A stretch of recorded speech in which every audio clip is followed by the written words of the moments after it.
Gerald Mobley. This is a public communication services collect call from Stephen Avery. an inmate at the Calumet County Jail. The use of three-way or call waiting will disconnect the call. This call will be monitored and recorded. To accept this call, dial 5 now. Hello? Hello? Hi. Hey, Steve. I'm going to put you on speaker. Walt and I are sitting here talking about this, and we figured we ought to get you on the phone. Oh, okay. Okay, just a sec. Yes? Yeah.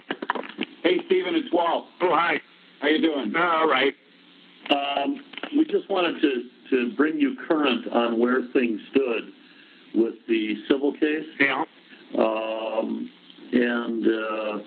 As you know, we've been making proposals to these guys, and they've come back to us with numbers that are not at all what we expected them to be. Well, I shouldn't say that. They're not at all what we wanted them to be. They're probably right about where we expected them to be, because it's always in their interest to come out with a low ball at the beginning. But since Walt's had the conversations with these folks, why don't I let him tell you what's up?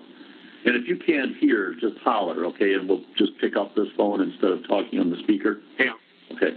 Okay, Stephen, there have been two lawyers on the defense side of the case who've been involved in these discussions. Claude Cavelli, who represents the district attorney, Vogel, and Ray Paulin, who represents Kusorik and Manitowoc County.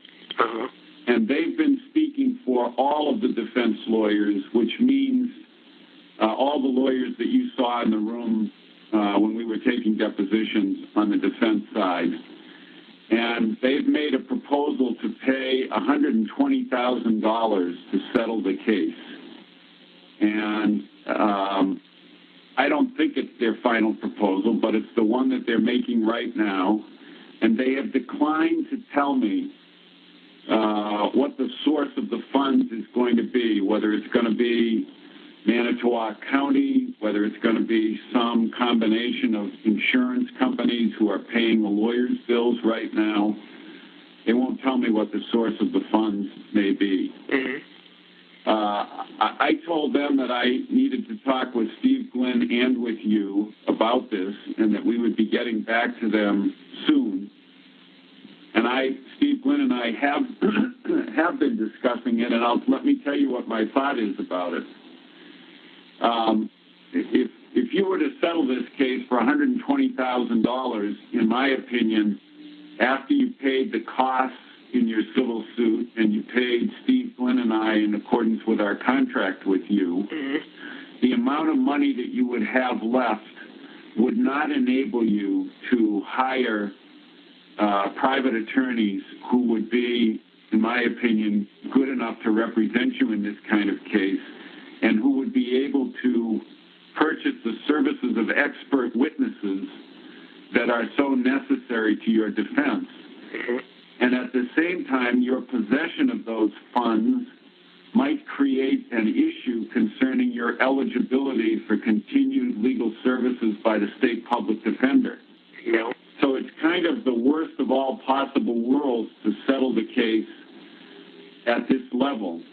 We made, as I think we told you when we visited with you, we made a $500,000 demand of them.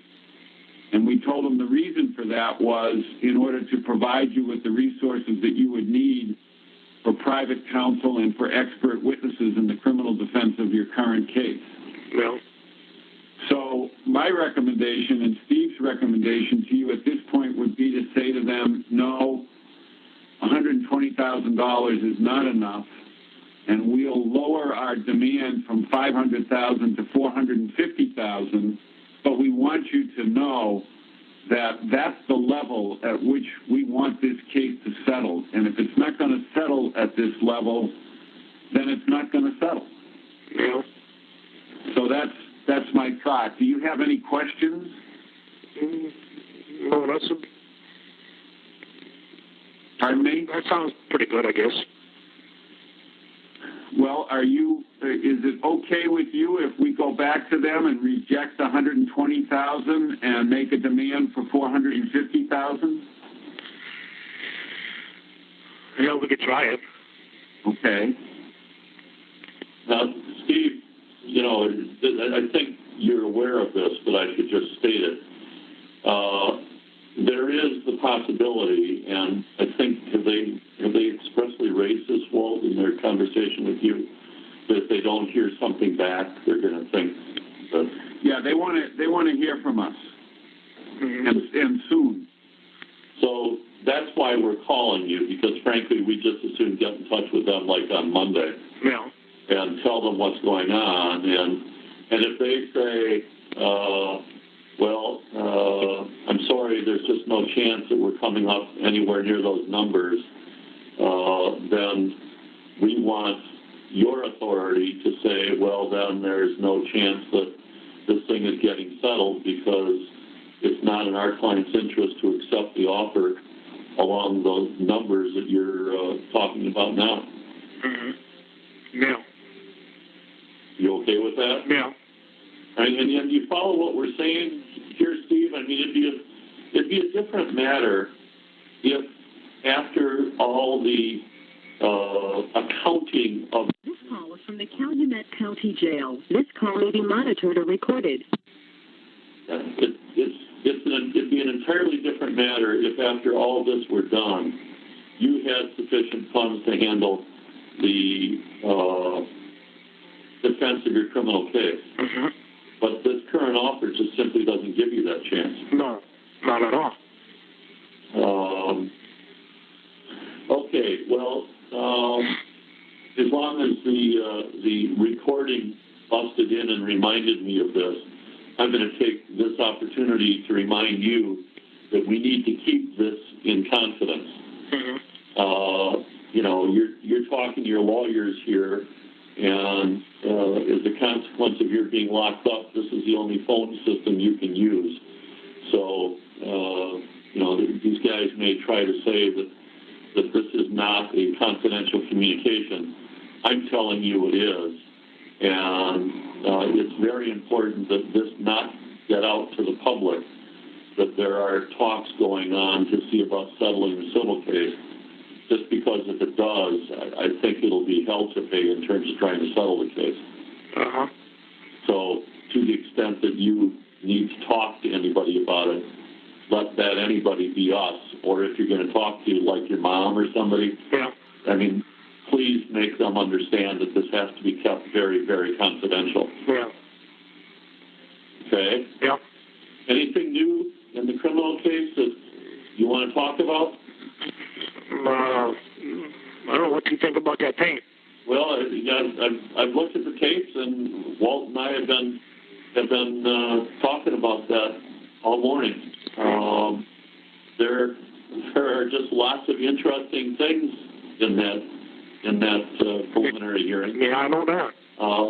And you know, there is room for somebody to make some defense arguments. I mean, as I told you when we talked about this before, I still can't get over the stupidity of whoever was running that show to allow Manitowoc cops into your place. Mm-hmm. That just didn't make any sense at all. Yeah, when they came in, they found stuff. Yeah. Right. And the question is, how did it get there? Right? Yeah, they put it there. Yeah, and that's the point. Anyway, you've got an appearance, in about 10 days or so? Yeah, the 17th. Yeah. Yeah. 9 a.m. Yeah. And that's just the entry of a not guilty plea and getting some date set, I assume. Yeah, and bail. Yeah. Have there been any discussions with the prosecutors in this case about bail? I mean, is there any chance that you guys could agree on a number? Well, not that I know of. Yeah. Are your lawyers planning on filing a motion to reduce bail? Yeah, reduce bail or for property bond. And have you had, sometime back, you and I had a discussion about conversations between you and your parents about your father putting up the business as some kind of security. Has there been any further discussion about that? Not that I heard. Okay. I had some conversation with your mom about that, Steve, when she called one day, and I just asked if there was any chance of, of something being done along those lines, and she said she really didn't think so. Which I would imagine is, well, I don't know. I mean, I assume that the property that you're talking about putting up is going to be the salvage yard, isn't it? Yeah. Yeah. And so, are they willing to do that? Yeah. Well, that's good. Yeah. If the judge will do it. Yeah, sure. Has there been an appraisal of that? No, they're going to do that this week. Okay. And has there been any luck in the fundraising that Tom was trying to get going? No, not much. Yeah, that's what usually happens on those things. I never think they're a very good idea. Because you don't ordinarily make much money out of them, and then people say, you see, he doesn't have any support at all. That's why his legal defense fund didn't make any money. And that's wrong. I mean, just don't know what they should do. Anyway. Yeah, but they don't put that much on TV anyway. No. But none of that. No. And that's good. Yeah. Well, okay, I guess we'll talk to these guys on Monday. And I assume, once again, it'll take a while for them to talk to their clients and talk to the other lawyers and get back to us. Yeah. But otherwise, what do you think chances are going to trial on that? Well, they don't want to we got a lot of stuff to do before we get to trial. Yeah. And there's certain things that I don't even want to get into on this telephone. Yeah.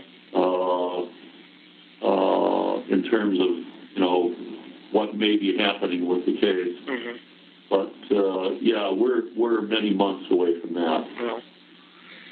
We still got to finish up the discovery in the case. Yeah. And, there are other considerations also. One of our concerns, well, no, I'm not going to say. I don't want to. This is Walt, Stephen, and I don't want to talk to you about the strategies in the civil case on this line. Yeah. Got any other questions we can try to answer? Not that I know of. All right. Okay. We'll talk to you as soon as we know something more. Okay. Okay, man. All right. Thanks, then. All right. Okay. Oh, hey.